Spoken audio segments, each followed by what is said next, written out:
Je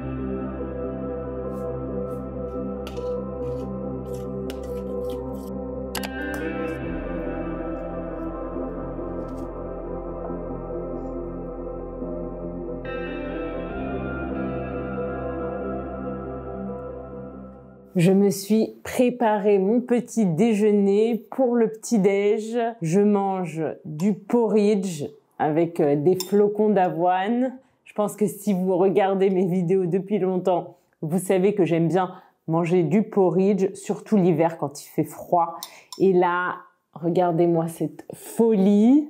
Qu'est-ce que j'ai mis aujourd'hui dans mon porridge? J'ai mis une banane, des fraises, du beurre de cacahuète, du sirop d'érable et, le meilleur pour la fin, de la confiture de fraises maison.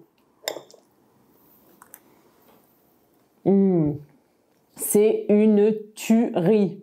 C'est une tuerie. On dit c'est une tuerie pour parler de quelque chose de très bon. Par exemple, vous allez dans une boulangerie et vous achetez un pain au chocolat. Vous goûtez le pain au chocolat et il est incroyable. C'est le meilleur pain au chocolat de votre vie. Vous pouvez dire oh, c'est une tuerie ce pain au chocolat.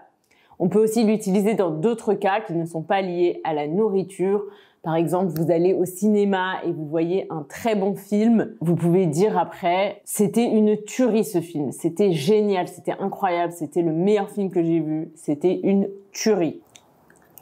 Faut absolument que je vous raconte l'histoire de cette confiture de fraises maison. Mais avant, je voulais remercier le sponsor de la vidéo d'aujourd'hui, Lingopie. Je travaille avec eux régulièrement et d'ailleurs, je voulais les remercier de soutenir ma chaîne et mon travail depuis aussi longtemps. Si vous regardez cette vidéo, je suppose que c'est parce que vous apprenez le français et que vous aimez apprendre le français de manière informelle. Donc je pense que Lingopie peut vraiment vous plaire.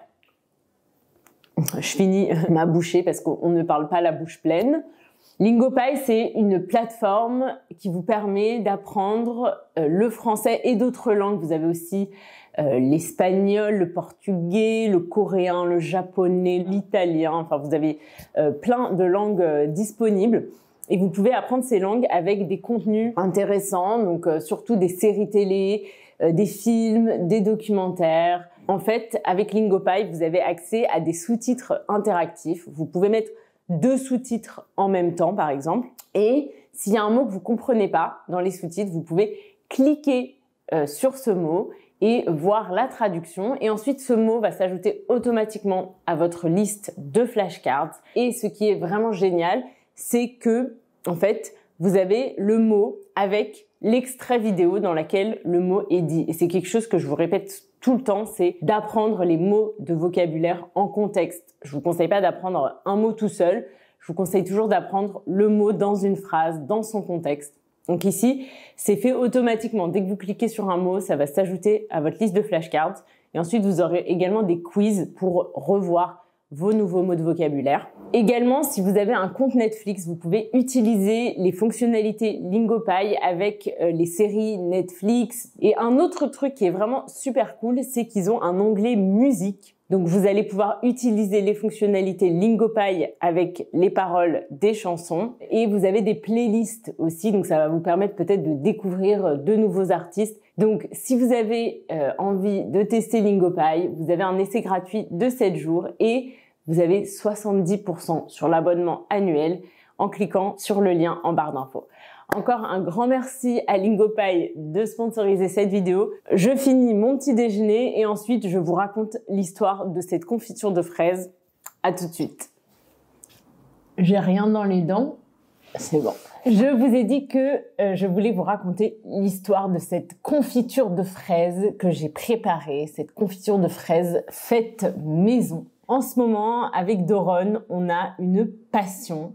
C'est de récupérer les fruits et légumes qui vont être jetés pour éviter le gaspillage alimentaire. Et regardez ce qu'on a ramené hier. 2 énormes caisses de fraises. J'en ai une deuxième ici.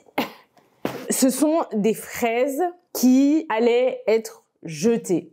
En fait, tous les jours, il y a une grosse quantité de nourriture qui est jetée. Pourquoi est-ce que ces fruits et légumes sont jetés pour plusieurs raisons. Première raison, parce que ils sont trop mûrs. Donc ils ne sont pas pourris, mais ils sont trop mûrs. C'est-à-dire que le fruit ou le légume ne va plus tenir très longtemps, il est déjà très mûr, donc c'est compliqué de le vendre. Par exemple, une banane très mûre, une banane, vous voyez, noire, qui est mangeable, qui n'est pas pourrie, mais qui est trop mûre pour être vendue. Ça peut être des fruits et légumes qui sont moches, entre guillemets, qui sont un peu déformés, qui n'ont pas une forme parfaite. Et donc, en fait, comme on achète avec les yeux, on ne veut pas acheter de fruits et légumes qui n'ont pas une bonne tête. Donc, il y a ça. Ou alors, ils sont pas au bon format, ils sont trop petits. Il y a plusieurs raisons qui font que beaucoup de fruits et légumes ne sont pas vendus. Et donc, avec Doron, comme on veut éviter le gaspillage alimentaire, on n'aime pas jeter de la nourriture, on essaye de récupérer ces fruits et légumes avant qu'ils soient jetés. Ça peut être par exemple au marché, à la fin de la journée, on va voir les vendeurs pour leur demander s'il y a des choses qu'ils vont jeter. C'est souvent le cas avant le week-end parce que, par exemple, s'ils ont des choses très mûres le vendredi, ils savent que en fait, ça va pas tenir jusqu'au lundi et donc ils vont les jeter. Comme je vous disais, des bananes trop mûres, ils ne peuvent pas les garder tout le week-end pour les vendre le lundi. Donc ça, ils vont avoir tendance à les jeter. Donc ça, on peut récupérer. Ça peut être plein de choses. Donc au marché ou alors directement chez le producteur. Par exemple, ces fraises-là, toutes ces fraises que vous voyez, elles allaient être jetées. Tous les jours, le producteur jette une partie de sa production parce que ce sont des fraises qui sont un peu abîmées. Vous voyez là, la fraise est un petit peu abîmée. Donc, elle n'est pas vendable, mais elle est encore très bonne et on peut encore l'utiliser. Donc, on va directement chez le producteur chercher ce qu'il allait jeter. Et donc, cette confiture, en fait, a été préparée à partir de fraises qui ont été récupérées de cette manière. J'utilise ici le verbe récupérer. Le verbe récupérer, en fait, ça veut dire quand on reçoit, quand on prend quelque chose que plus personne ne veut. Par exemple, souvent, les enfants, quand ils ont des frères et sœurs et qu'ils grandissent, les petits récupèrent les affaires des grands. Donc, par exemple, je peux dire « j'ai récupéré les affaires de ma grande sœur » parce qu'en fait, ces affaires ne lui vont plus, elles ne lui sont plus utiles, elle ne peut plus les porter. Donc, moi, je récupère les affaires de ma grande sœur. Et vous pouvez récupérer les meubles d'une amie qui ne veut plus de ces meubles. Donc, il y a cette idée que la personne qui donne, en fait, elle ne veut plus de cette chose. Ça peut être des vêtements, ça peut être des meubles, ça peut être n'importe quoi, de la nourriture. J'ai récupéré. Ok, donc, j'arrête de blablater, j'arrête de parler, j'arrête de blablater. Qu'est-ce que je dois faire maintenant? Il faut que je trie les fraises. En fait, il y a des fraises qui sont encore bien, qui sont mangeables, qui sont pas abîmées presque, ou très peu abîmées. Donc ça, je vais les mettre de côté et c'est des fraises qu'on va manger directement. Et après, j'ai des fraises qui sont trop abîmées pour être mangées, donc je vais les congeler.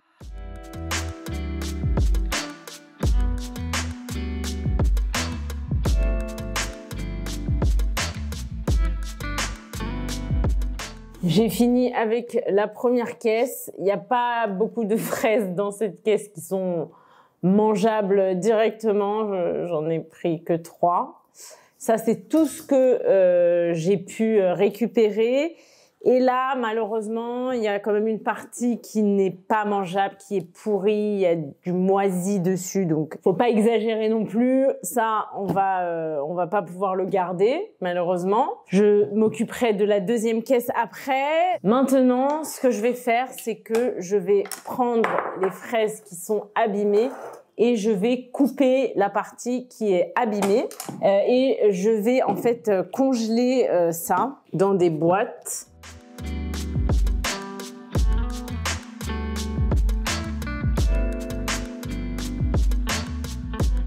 On a récupéré aussi plein de choses au marché. On y va en général avant le week-end. Je vais vous mettre une photo de ce qu'on a récupéré un vendredi. On a récupéré plein de choses en bon état. On a préparé de la soupe, on a préparé des currys. Donc, pour préparer cette confiture, j'ai utilisé des fraises que j'avais congelées des fois précédentes parce que c'est pas la première fois qu'on récupère des fraises. J'ai mis, je crois, 2 verres de fraises. Et ce qui est spécial dans cette confiture, c'est qu'elle est sans sucre. En fait, c'est avec des graines de chia et c'est les graines de chia qui permettent d'obtenir cette consistance de confiture parce que les graines de chia absorbent le liquide. Et je crois que je vous avais déjà filmé dans une vidéo comment je prépare cette confiture de chia. Je crois que c'était dans la vidéo sur le pain perdu, le French toast. Donc je vous la laisserai en barre d'infos si vous voulez aller voir comment je prépare cette confiture. C'était pas avec des fraises, mais c'est le même principe. La seule chose qu'il faut prendre en compte, la seule chose qu'il faut savoir, c'est que ça ne tient pas très longtemps. En fait, on peut le garder que 5 jours dans le frigo. C'est pas comme de la confiture normale avec du sucre où en fait le sucre permet de conserver la confiture pendant très longtemps. Là, c'est sans sucre, donc ça ne se conserve pas longtemps. C'est 5 jours au frigo. Mais je vous assure que c'est tellement bon que ça tient pas 5 jours, quoi. On le finit avant.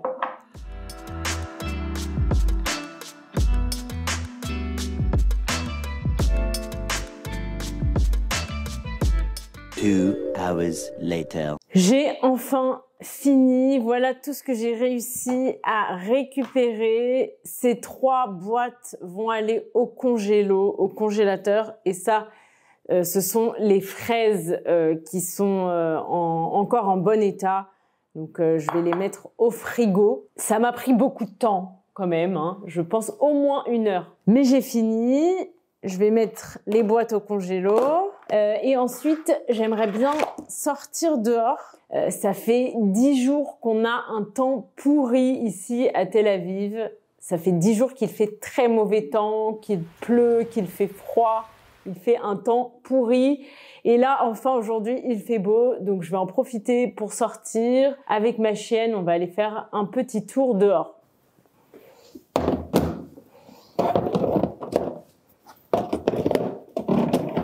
Tu veux qu'on sorte? On y va?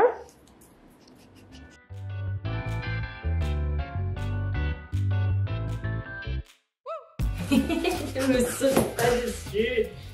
Je t'ai déjà dit.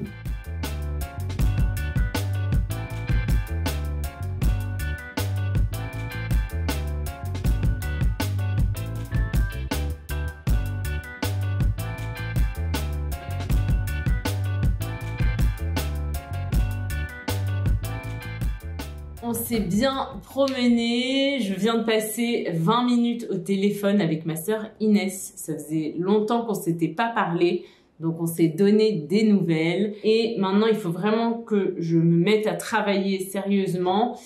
Cette semaine, j'ai eu quelques imprévus, quelques événements qui n'étaient pas prévus dans mon emploi du temps. Et notamment, j'ai eu des galères d'ordi. J'ai eu des problèmes avec mon ordinateur, des galères d'ordi. Un beau jour, un beau matin, je me suis assise devant mon ordinateur et mon ordinateur ne s'allumait plus. Il faisait des bruits bizarres. Donc j'ai cherché sur internet, j'ai essayé quelques astuces, quelques recommandations pour essayer de le réparer toute seule, mais ça n'a pas fonctionné.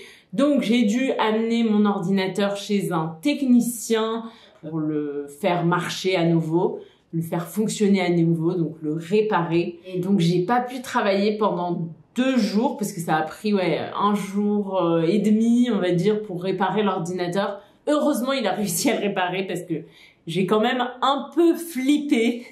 J'ai eu peur. Flipper, ça veut dire avoir peur. J'ai un peu flippé quand mon ordi ne s'est pas allumé parce qu'il est pas si vieux. Je pense que ça fait 4 ans que je l'ai. Disons que c'était pas prévu que je rachète un nouvel ordinateur cette année. Mais heureusement, ils ont réussi à le réparer et ça n'a pas coûté trop cher parce que j'avais aussi peur que ça coûte très très cher de le réparer. Vous savez, souvent, quand vous voulez réparer un appareil électronique, votre téléphone ou alors un appareil électroménager, souvent, on vous dit « ça sert à rien de le réparer, ça va te coûter plus cher que d'en acheter un nouveau. » Et ça n'a pas coûté très cher, ça n'a pas coûté si cher que ça. Ça m'a coûté 127 €, donc je trouve que c'est correct. Mon ordinateur marche pour le moment, mon ordinateur fonctionne et je croise les doigts pour que ça continue comme ça. Alors c'est parti, je vais me mettre au travail.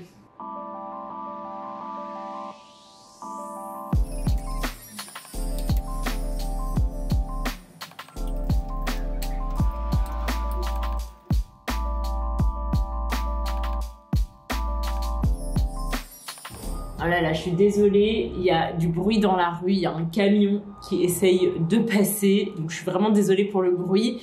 J'ai bien travaillé, je vais m'arrêter ici, je vais arrêter le vlog ici. J'espère que cette vidéo vous a plu, que vous avez appris de nouveaux mots de vocabulaire. Je vous rappelle que vous avez accès à la liste de vocabulaire et à du matériel exclusif pour travailler avec cette vidéo sur mon site internet dans le club Piece of French. Je vous laisse tous les détails en barre d'infos. Et je vous dis à très vite pour une nouvelle vidéo. Bisous!